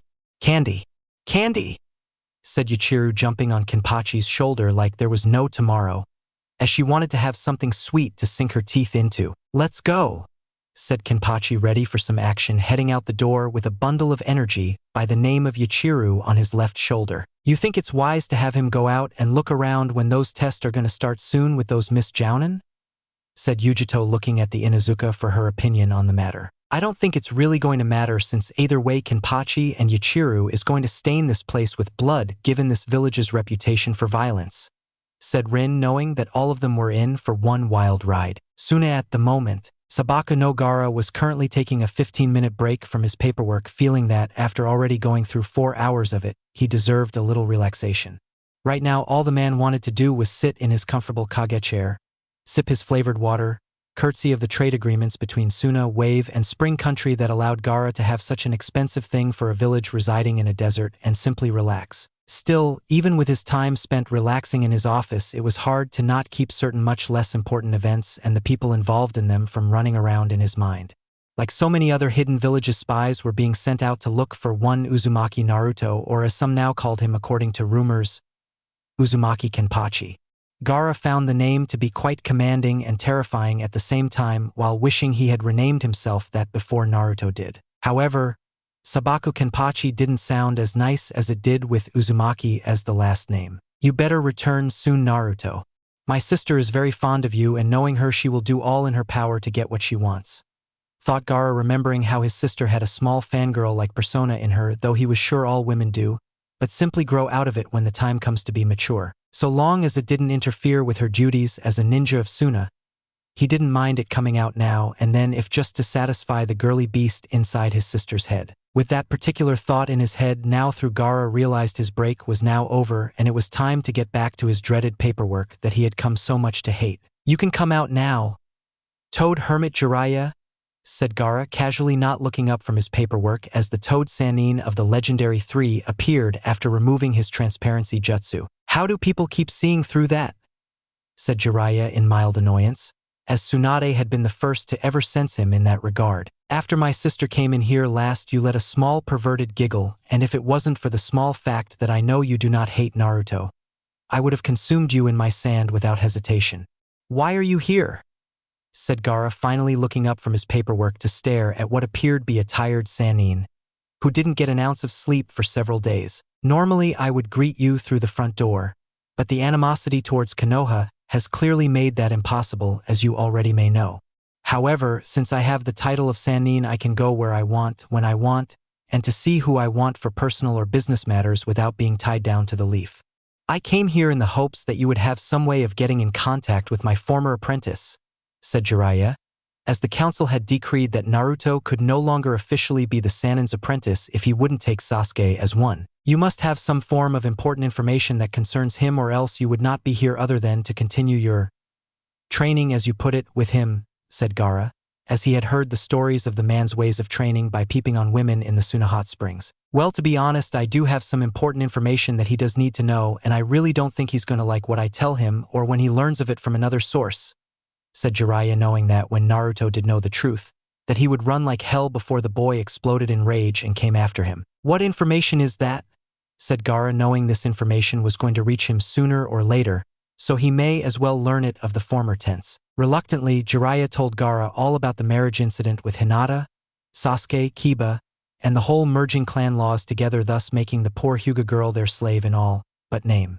Add to the fact that Naruto likes her, she likes him, and that Naruto hates Konoha already. It didn't take long for Gaara to put all the pieces together, making him shudder in fear of what he envisioned Naruto doing. Even the sand demon Shikaku was sane enough to cower in fear at such things, knowing full well what that boy could do when angry, and the fact Naruto held his more powerful brethren didn't help either. You do know that whether or not he learns this from you or not, the Leaf Village is just as doomed to be destroyed as before, right?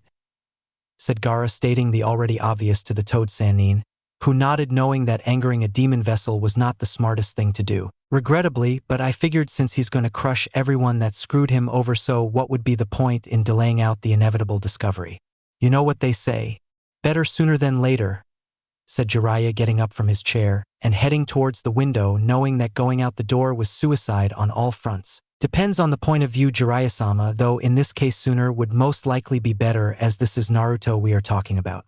If you want to find him, do so, but know that Suna will never forgive Konoha for the sin of its people towards others like myself.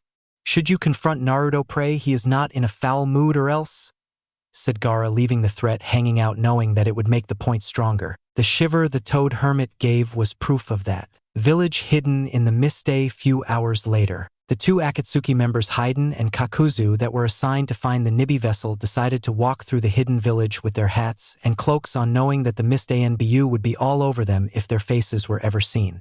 The last thing the two needed was the mist village on their case when they were close to nabbing the Nibi from this place. Sometimes it was a pain in the ass to be an S-class missing ninja. Damn, Nibi wench had to head here of all places to elude us just to live a little bit longer, and for what? To head here to mist of all places? Sure, there are a lot of bounties here we could collect for the organization, but we have a schedule to keep, said Kakuzu, wishing they could simply kill someone and claim the bounty that was owed for the head or heads involved. Patience is required for this event, and while I must hunt for this demon vessel, I should in fact honor her for bringing us here of all places, to the holy ground of constant battles, blood, and death that I know Jashin would gladly accept as an offering if I wished to give it, said Haydn, having already done his usual ritual beforehand in case something were to happen around him that day. Says you and that damned religion of yours, Haydn. Who embraces Jashin besides you anyway? Know what I don't want to know. Let's get the nibby and then get hell out of here before we come across the QB brat instead. I know you love the whole killing thing, Haydn, with your damn religion, but simply being here like this is pushing it. You know as well as I do at what happened when Itachi and Kisame confronted the nine-tailed fox. He was able to kill Kisame like he was nothing, but a simple roadblock, and that's not easy given the Sharkman's very impressive stamina, said Kakuzu, having witnessed the late missing mist ninjas in previous missions do some pretty interesting things involving that sword and those water jutsus of his. Agreed.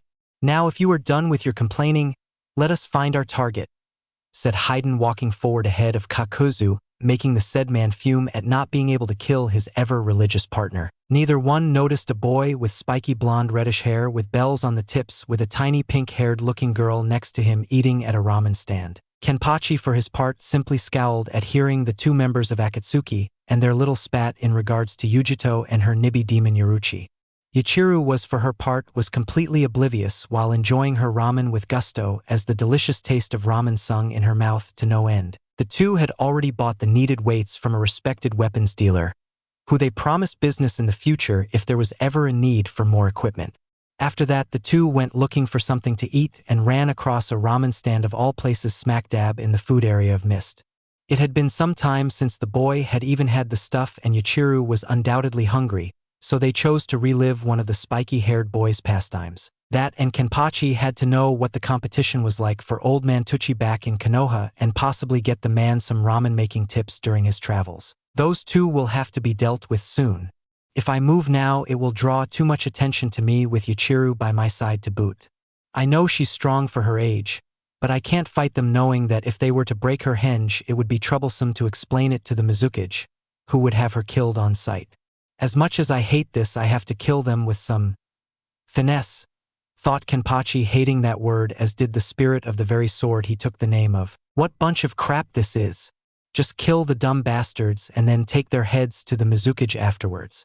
Like he would really give you a test after killing two more S-class missing ninja that are, need I remind you, unwelcome, thought Zaraki Kenpachi from within the boy's mindscape, wishing the boy would just take the simple straight line and not the complicated curve halfway through. I'll deal with them when the time comes, but not now. Mist has become too isolated and weakened by war right now to fully understand the complexity of Akatsuki and what they are trying to accomplish. Yujito will try to skin us alive if she became the Mizukage of a village that had no ninjas in it should more Akatsuki members or agents arrive, thought Kenpachi, finishing up his 16th bowl with Yuchiru finishing up her bowl number 6. Yuchiru burped before giggling and felt her stomach was content for the moment, leaving her now slightly inflated stomach to digest the food she had just eaten. Kenshan, let's go see the Ninja Academy now like you promised, said Yuchiru, getting her adopted father out of his thoughts. All right, let's go then, Yuchiru, said Kenpachi, paying for the meal, putting his fox skull mask back on, and getting up with Yuchiru jumping onto his back as usual before the boy left the ramen stand and headed for the Mist Academy. Hey you, said a bald-headed man in the ramen stand, who had been eating near them on one of the stools of the small business. What? Said Kenpachi, glancing slightly at the person in question, wondering what the man could possibly want with him. That brat of yours has poor manners. She eats like a damn pig and didn't say anything after she burped when she finished her ramen. If you don't take better care of her, then you're going to lose her when you're not careful, said the bald man, finishing up his ramen before paying and exiting the place to reveal himself to Kenpachi. Are you threatening to cause harm to my daughter?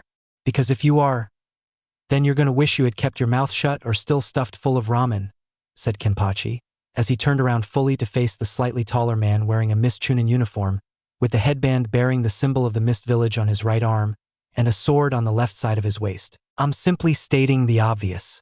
People around here are bloodthirsty and will attack and kill people for even the smallest indiscretions, even smaller than her, said the scowling man, pointing at Yuchiru, who hissed like a cat at him. And you, being the good citizen that you are, decides to tell me this out of the goodness of his heart?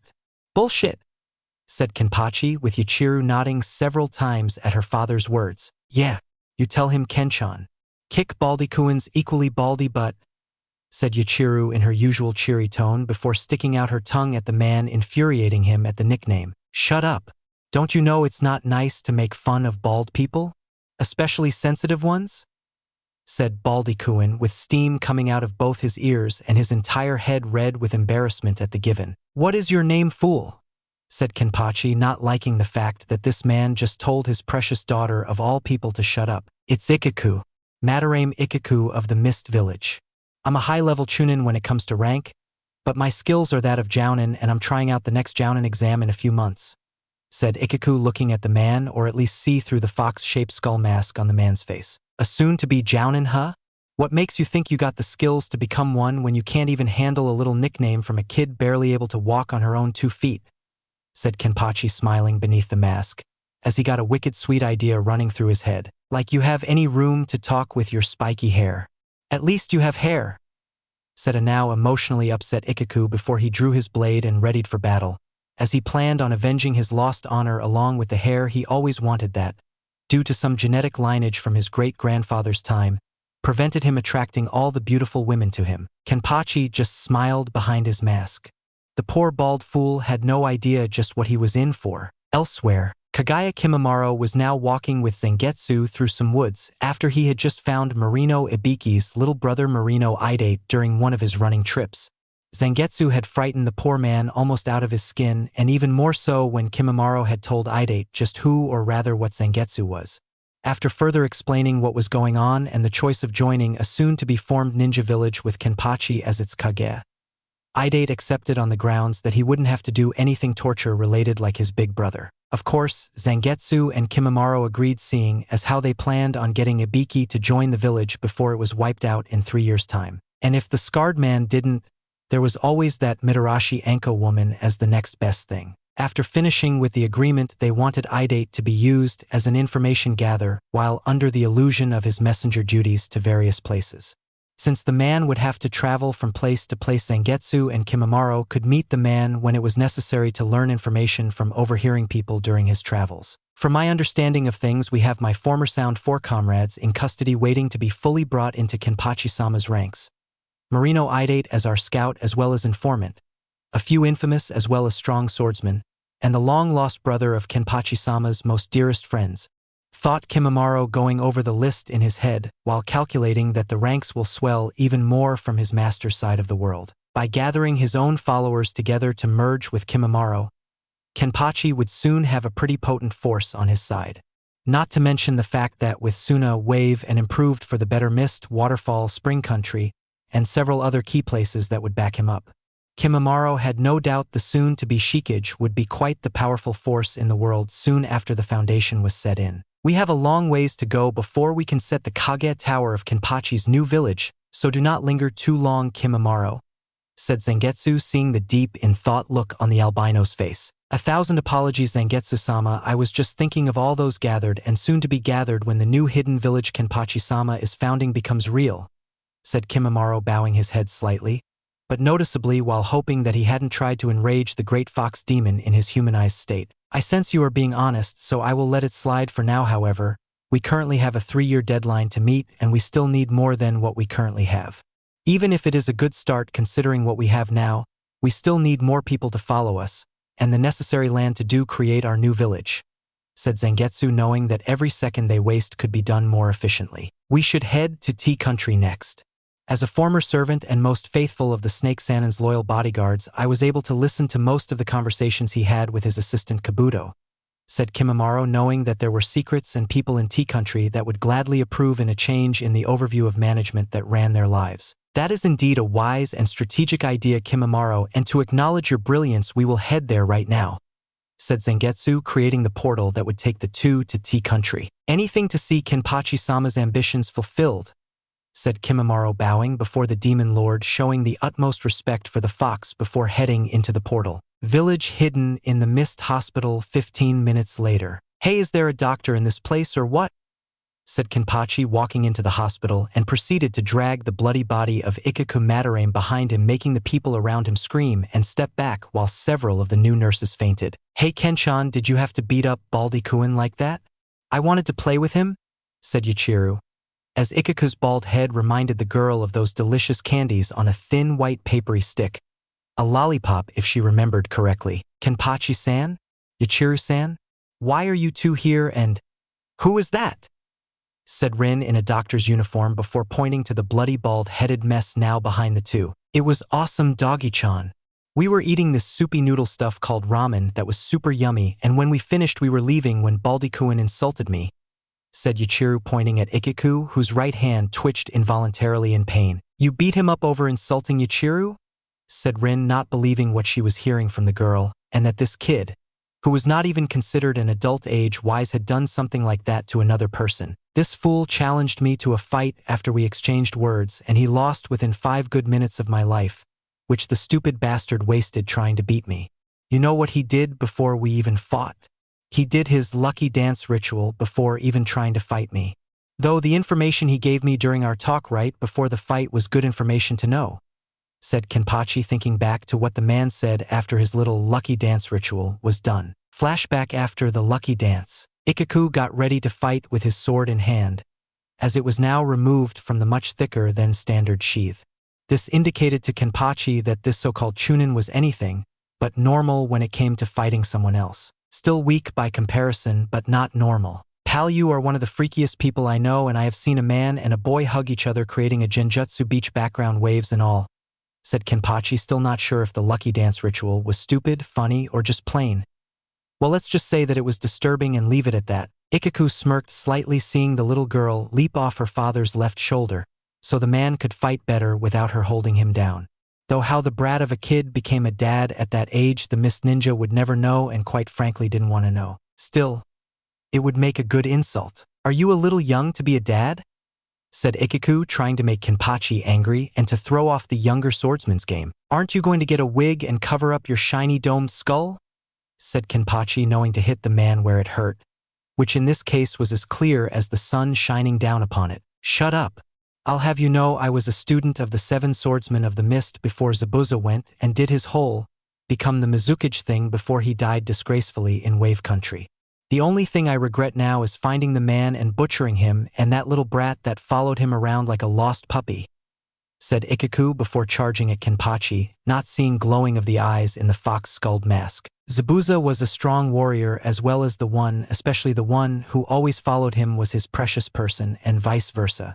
For insulting them, I'm going to make you wish for a merciful death, said Kenpachi, not even bothering to draw his sword yet until the time was right. And what exactly can a brat hope like you hope to gain by making such empty threats involving a defeat that had yet to happen? Said Ikiku, now within striking distance of Kenpachi, about to strike with deadly force. Kenpachi was on him so fast that by the time it was over, Ikiku was unconscious from the pain and loss of air from trying to scream for his victor to stop beating the crap out of him. End flashback. Well, I guess that makes sense. But what about getting here 15 later when the hospital is less than 5 minutes from where you were fighting? Said Rin, wondering what his excuse was for that. Sorry, Doggy-chan. Ken-chan went left when he should have gone right, said Yuichiro, though she neglected to mention she was the reason for it. It was something that didn't sit well with Kenpachi. You make it seem like it's my fault. I was following your directions, said Kenpachi with an annoyed look on his face at what Yuichiro just said. Come on, Ken-chan, be strong and admit when you are wrong, said Yuichiro, not seeing a few red tick marks on Kenpachi's face. Anything else I should know about? Said Rin, picking up Ikiku and placed him on a stretcher before a few doctors and nurses came and brought him away. Yeah, there are some guys from Akatsuki after Yujito, and I need to kill them before it's too late to stop the two from springing whatever trap they have set up to capture her, said Kenpachi, getting the serious look on Rin's face he wished her to have, which told him she knew what Akatsuki organization was. Do they know where Yujito is? Said Rin, seriously yet worried nonetheless about their comrade's health. Not yet, fortunately. They are even more lost in Mist Village than we were getting here to deliver the bald baka we just brought in. Do you know where she is? Said Kenpachi, not knowing where the woman was or how long it would take for those 2 Akatsuki idiots to find her. No. Yujito-san said she was going to learn the layout of the village by walking around and try to see everything she could, so she could be anywhere right now, said Rin, as she should have put some kind of tracer jutsu on the woman in case this happened. I'll look for her with Yuichiro and see if we can't find her. She'll raise a lot of chakra when she fights those 2, so all I have to do is be alert.